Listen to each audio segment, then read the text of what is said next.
comentado que esta es una mesa de neurociencias y educación. Las neurociencias son ciencias que estudian el funcionamiento del sistema nervioso, del cerebro y de otras partes, y de la mente. Y la educación, bueno, ustedes saben mucho mejor que yo lo que es la educación. Y para empezar, me gustaba mostrarles este dibujo de ahí. ¿Qué ven? Un triángulo, ¿de qué color? Blanco. ¿Ven el triángulo blanco? Hay otras cosas además, está claro, pero ven el triángulo blanco. Pero el triángulo blanco no está, ¿no? Se ve que el triángulo blanco se lo están inventando, todos, ¿no? Yo también, ¿no? Pero digo, si acá hubiera un triángulo blanco, entonces deberían estar marcados los bordes. Pero los bordes no están marcados. No hay una línea entre cada uno de los vértices. Nos los estamos imaginando. Nosotros tenemos un cerebro que viene preparado de fábrica para ver este tipo de cosas, pero además a lo largo de nuestra vida nos hemos ido educando, hemos ido aprendiendo formal e informalmente, consciente e inconscientemente, hasta poder llegar a, por ejemplo, ver un triángulo blanco acá. Parte de esto parece no tener nada que ver, pero yo creo que sí, creo que a lo largo de mi breve exposición vamos a ir llegando a cómo. Y me gustaría ilustrar un caso que para mí es bastante paradigmático de los desafíos y oportunidades que presentan las neurociencias y la sociedad, las neurociencias y la educación en particular. ¿Qué es este? Empieza por acá. Esta es una nota del 13 de febrero de 2017, hace un par de meses, que me mandó una amiga que lo que me dijo fue, che, vos que estás en esto de las neurociencias, ¿qué onda esto? Y no quiero, que quede claro, no quiero en esta charla hablar, no quiero centrarme en que esto salió en La Nación. La Nación muchas veces publica notas muy buenas de ciencias, digo, no es un bardeo a La Nación. Para los que no lleguen a leer, esta es una nota que dice, esta canción fue diseñada científicamente para hacer felices a los bebés. Ese es el título de la nota. Y entonces, yo cuando mi amiga me mandó esto, empecé a pensar, qué interesante, buenísimo, tenemos una canción que hace felices a los bebés. Genial, ¿qué más quiere uno que hacer feliz a un bebé, no? Es como muy cruel no querer hacer feliz a un bebé. Y entonces me puse a investigar un poco, a ver qué era lo que habían hecho. ¿Dónde estaba la ciencia atrás de esta canción que hacía felices a los bebés? ¿Dónde estaba la investigación atrás de esto? Digamos, ustedes ya fui viendo caras, uno se va dando cuenta de que acá hay algo raro. Esta es una canción, en todo caso, que hace reír a bebés. No sabemos, podríamos discutir un montón sobre si un bebé es feliz o no es feliz, digamos, ya es casi hasta filosófico en algún punto de esa discusión, no la vamos a tener, pero digamos, definitivamente lo que ellos hicieron, en el mejor de los casos, es encontrar una de 4 canciones que es la que más les gusta a los bebés. Estamos más o menos de acuerdo, ¿me siguieron? Ahora, lo que dicen es, creamos una canción que hace bebés felices. Bueno, salvo esta disyuntiva sobre la felicidad y la risa, pongámosle que estamos más o menos de acuerdo. Y yo me puse a buscar, a raíz de esto, qué se empezó a levantar en los medios. Porque les recuerdo, la nota que me había mandado mi amiga el título era esta canción fue diseñada científicamente para hacer felices a los bebés. Vean que está incluida la palabra científicamente. ¿Por qué? Y había un par de científicos. Ahora, para hacer una investigación científicamente hay que tener un montón de cuidados y de criterios que definitivamente no se tuvieron acá. Entonces, está usada esta palabra con un cierto, a propósito, creo yo, con un cierto, para aprovechar un cierto principio de autoridad que da la ciencia. Y de vuelta, no quiero con esto bardear ni al diario, ni a los editores, ni a los periodistas, digamos, habrán hecho lo que pudieron, habrán hecho lo que el mercado les sugirió, etc. Cuando uno va viendo otros medios, porque obviamente esta noticia difundió por todos lados, cuando uno ve otros medios, este es por ejemplo de la revista Time, lo que dicen es, la ciencia diseñó una canción para hacer que tu bebé se ría con placer. Bueno, esa está incluso, me gusta un toquecito más. Pero de vuelta, ¿no? La ciencia. Este es de Infobae, dice, la ciencia creó la canción perfecta para hacer feliz a un bebé. ¿No? Ya empiezan a meter, vamos, perfecta. Ahora es la canción perfecta, no es una de 4, que en ningún lado lo dice, pero es la canción perfecta. Este es otro medio en español, la tierna canción que creó la ciencia para hacer felices a los bebés. Acá ya le meten un adjetivo, ¿no? Ya es tierna la canción, ya te van empezando a decir, a meter información. Este es del País, de España, haga sonar estas canciones en bucle para que su hijo no llore en todo el día. Este a mí me encanta porque inventan la receta, ¿no? Dice, bueno, esta canción, entonces, si vos la ponés una y otra vez, tu bebé no va a llorar, buenísimo. Esta es de Fox, que dice, esta canción fue creada con un objetivo, hacer bebés felices. Y yo ahí me quedé pensando, ¿ese es el objetivo de la canción? O sea, ¿realmente los que hicieron esta canción, su objetivo era hacer bebés felices? Y a mí me gustó mucho este ejemplo, porque me parece que, por un lado, bueno, hay neurociencias involucradas, porque hay bebés que son felices o no son felices, y hay información que se va levantando o no se va levantando, pero sobre todo me gusta porque las neurociencias venden. Me parece un ejemplo muy claro de cómo las neurociencias venden y de cómo porque alguien diga que hay un neurocientífico, un científico, pero en particular un neurocientífico, hablando y diciendo algo en algún lado, entonces eso cobra más valor y cómo después eso se empieza a tergiversar y finalmente lo que nos llega al público en general, que obviamente no leemos las revistas de ciencia porque son aburridísimas y está muy bien que así sea, lo que nos termina llegando es información por lo menos con trampita. Hay mucho de eso. Hay mucho de esto es así, esto funciona así, úsenlo de esta manera, ¿no? Nos metemos los científicos adentro del aula, nos salimos de nuestro laboratorio, aterrizamos como un extraterrestres adentro del aula y decimos, tomá, no, todo lo que vos venís haciendo hace no sé cuántos años está mal, tomá, esta es la canción que hace felices a los bebés. Y lo que yo quiero traer acá es que lamentablemente hay muchos que hacen eso y hay muchísimos que no. La mayor parte, creo yo, no hacemos eso. La mayor parte tratamos de involucrarnos de otras maneras. Yo doy un montón de clases y cursos de neurociencias y de educación y en general lo que se busca, consciente o inconscientemente, son recetas. Si uno busca recetas, va a encontrar recetas. Le van a dar la canción que hace felices a los bebés, porque alguien va a ganar con eso. Pero tengan cuidado, sean críticos, porque las recetas no existen. Tenemos un montón de ideas, de acercamientos, de cosas que las neurociencias pueden aportarle a la educación. Pero las neurociencias no son más que una herramienta más que uno tiene adentro del ámbito áulico o afuera, digamos, donde sea que uno esté educando. Y no pierdan de vista eso. Sabemos, qué sé yo, sabemos que dormir importa para aprender, sabemos que dormir en ciertos momentos importa para aprender. Tenemos un montón de evidencia fisiológica, molecular, que explica por qué dormir importa para aprender. Sabemos que jugar importa para aprender. Sabemos que distintos tipos de ejercicio en distintos momentos importan para aprender distintas cosas de distintas maneras. Sabemos que alimentarse bien importa para aprender. Ahora bien, uno con esto puede quedarse y decir, bueno, tiro los títulos y cuento algún experimento y cuento alguna investigación y se queda ahí, o uno con esto puede hacer política. Yo creo que todo discurso es político y creo que, por ejemplo, este tipo de investigaciones pueden llevar a explicar por qué desde políticas públicas hace falta dar el desayuno en las escuelas. Tenemos un montón de información y depende cómo usemos esa información. Tanto los neurocientíficos como los periodistas, como el público en general, depende cómo usemos esa información, qué es lo que vamos a terminar sacando de eso. Esta es una nota que se llama Un mundo sin docentes. Yo estoy en contra de eso, entiendo que es metafórico, es paradójico este título. Y una de las cosas que dice es el recurso a las neurociencias como sustitución de la sabiduría pedagógica atesorada en las aulas.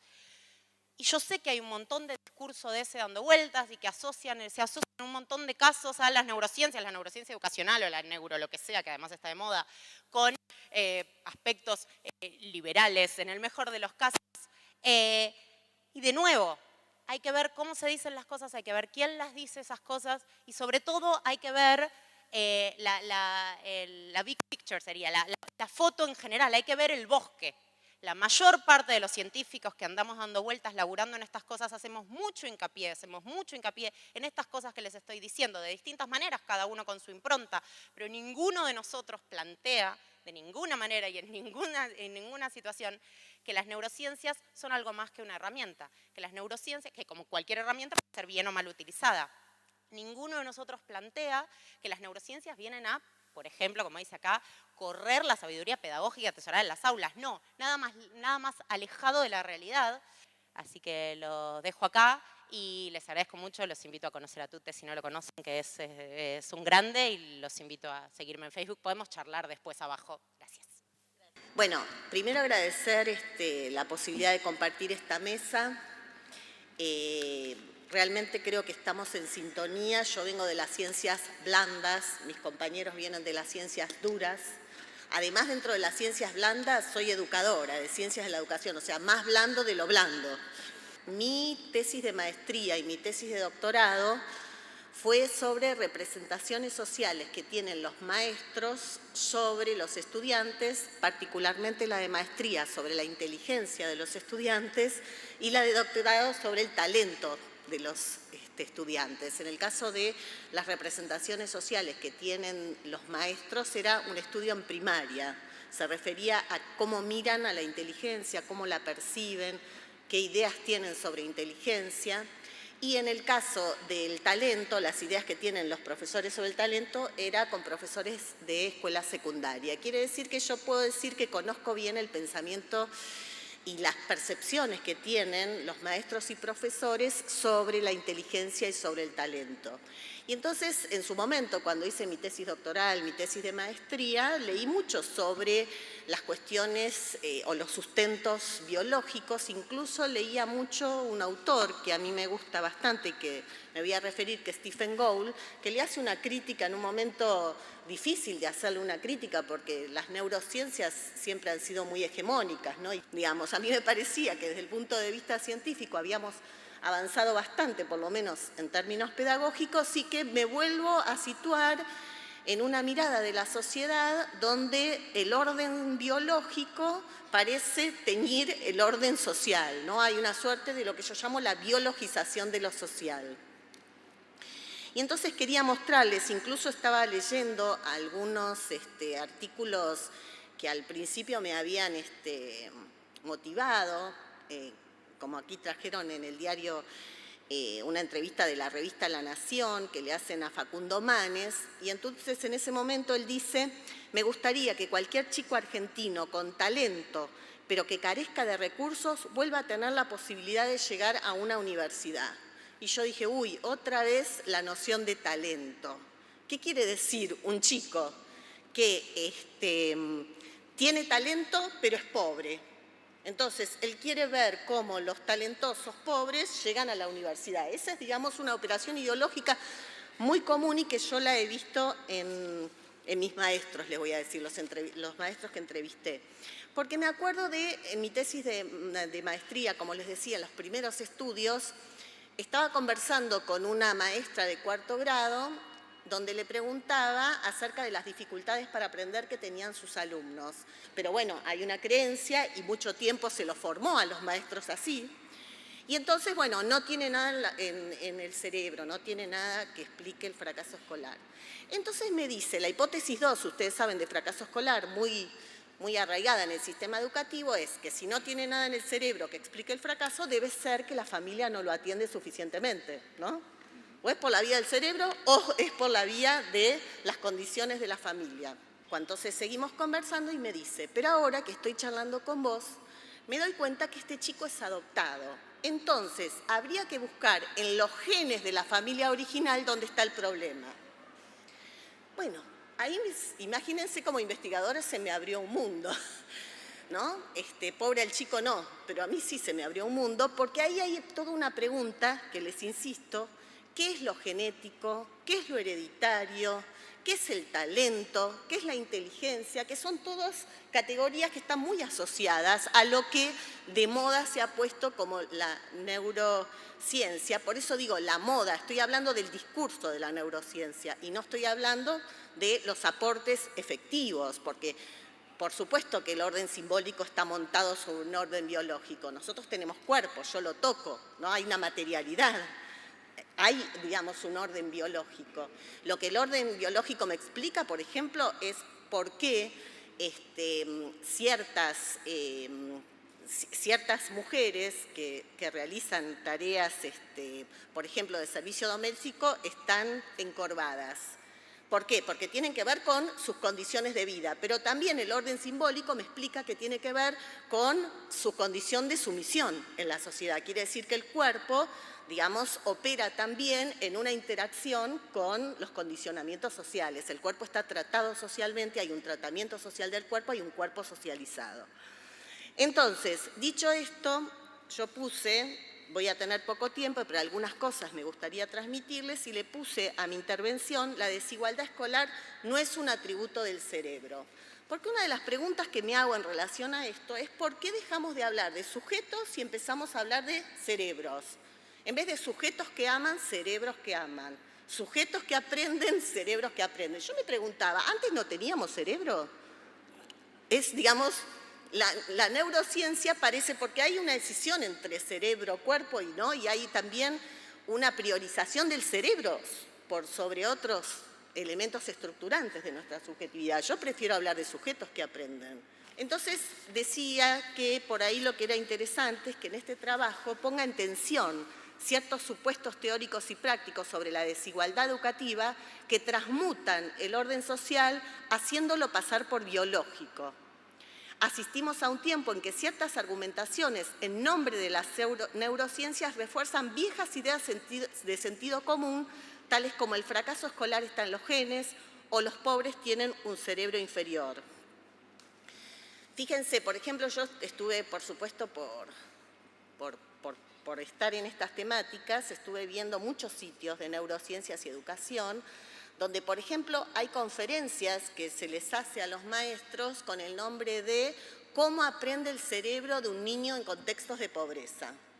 Entonces yo me pregunto, ¿hay cerebros de ricos? ¿Hay cerebros de pobres? Digo, en la sola formulación, por supuesto que el contexto de pobreza, y acá lo decían mis compañeros, incide y incide fuertemente. Pero eso no quiere decir que sigamos reproduciendo discursos que van en contra de la igualación o de la justicia. Las consecuencias de este tipo de creencias falsas es que los individuos y grupos en situación de exclusión interiorizan las categorías de fracaso como un límite personal e inevitable. Fíjense cómo, por ejemplo, hay creencias sociales y efectos de destino, lo llamo yo, con estas ideas muy arraigadas en lo social. No las producen los maestros estas ideas, son creencias sociales muy extendidas. El tema es que a veces los maestros las reproducen. Nació para ser pianista, nació para ser obrero. Entonces, en el discurso escolar, ¿cómo se reproduce esto? No nació para las matemáticas, como les decía, la cabeza no le da para el estudio, o nació por los estudios, ¿no? Entonces, yo lo llamo esto la doxa determinista biologicista. Proliferan discursos pseudocientíficos que plantean que el cerebro rige los comportamientos sociales. El cerebro aprende, el cerebro ama, el cerebro se emociona. Como decíamos, en lugar de sujetos que aprendemos, amamos y nos emocionamos, se coloca la fuente de los procesos cognitivo-académicos y emocionales en los fenómenos cerebrales como entidades autónomas, escindiendo lo biológico y lo social. Se realizan distinciones del tipo, como les decía, existen cerebros de niños ricos y cerebros de niños pobres. O lo que es más grave aún, se planteó que el cerebro de un niño en contexto de pobreza aprende de un modo peculiar, como les decía, siempre en contraste con el cerebro del niño en situación de ventaja social. Entonces hay que hacer una crítica al racismo biologicista, porque lo que les estoy diciendo que no es solo el sentido común, no solo las creencias sociales, no son solo las creencias de los maestros que están influidas por muchas de las cuestiones de sentido común, sino que hay una porción de la ciencia que dice esto mismo. El punto central de las críticas al racismo biologicista se refieren al fatalismo que subyace a este tipo de miradas. El discurso reduccionista sobre los cerebros o sobre los genes se presenta como única vía de explicación de los comportamientos sociales. El efecto de destino es que la gente termina así asumiendo de forma inconsciente, en un sentido sociológico, que es la causa de su propio éxito o fracaso. Se interiorizan así las categorías de fracaso como destino intrínseco, dadas las marcas subjetivas. Subjetivamente se experimenta como una conciencia de los límites con efecto de destino. La superioridad y la inferioridad se viven como la causa de las trayectorias personales y grupales. Para nosotros como educadores, el efecto simbólico de estos discursos es que un niño nos diga: no nací para la escuela, no nací para esto, o no me da la cabeza. Ese es el efecto simbólico. La ideología de los dones naturales, esta idea de la creencia en los talentos, que en ciertas perspectivas son una teoría de los talentos, que es falsa, pero ven que es eficiente desde el punto de vista ideológico, que es falsa porque uno no puede demostrar los talentos. Yo les pregunto a ustedes, ¿cómo se miden los talentos? Digamos, yo no encontré ningún recurso científico ni evidencia empírica. Lo que sí encontré es creencia sobre los talentos, porque si no, algunas perspectivas van a decir, los chicos que tienen, o los grandes que tienen menos capacidad supuestamente cognitiva, viven en la villa miseria. Entonces, ¿qué dicen? Viven en la villa de miseria porque tienen baja capacidad cognitiva. No, es al revés, ¿no? En realidad, las oportunidades sociales son las que no les permiten tener lugar. Entonces, no se trata de detectar talentos. Lo que se trata es de igualar la estructura de las oportunidades sociales, porque entonces ya no nos vamos a preguntar más por los talentos, ¿no? Talento y desigualdad es una ecuación que a lo largo de la historia de estos temas circula con mucha fuerza. Históricamente hay 3 medidas falsas del hombre que, en nombre de esto, como decía Andrea, supuesta ciencia, avalan formas de legitimación de la desigualdad, que es la craniología y la craniometría en el siglo XIX, los test de inteligencia a mediados del siglo XX y el discurso de los genes, no los genes, el discurso de los genes en la actualidad, que bajo un ropaje de cientificidad, yo lo llamo racismo académico, de matriz biologicista, reproducen la desigualdad. Para contrarrestar este reduccionismo, la obra de Norbert Elias, por ejemplo, Sociología de un genio, representa una superación epistemológica en el sentido de que se sitúa en una posición dialéctica entre lo social y lo personal para comprender el comportamiento de los sujetos. ¿Cómo se establecen las bases y el techo? Ven que son imaginarios. Vieron que los maestros dicen, este chico puede alcanzar hasta cierto techo. Y el techo es una idea imaginaria, es una idea simbólica, pero sin embargo funciona, ¿no? Y entonces, si le damos algunas herramientas que encima no son científicas, pero que se presentan como tal para establecer las bases y el techo, entonces yo lo llamo finalmente racismo de clase, que detrás de esta forma de racismo académico lo que se esconde es un racismo de clase, es decir, es disfrazar las cuestiones que tienen que ver con la desigualdad social haciéndola pasar por desigualdades naturales, sea de naturaleza, sea a través de los genes. Entonces los genes sirven para justificar por qué vivimos en sociedades desiguales, haciendo responsables a los individuos y a su familia del lugar que ocupan. Bueno, nada.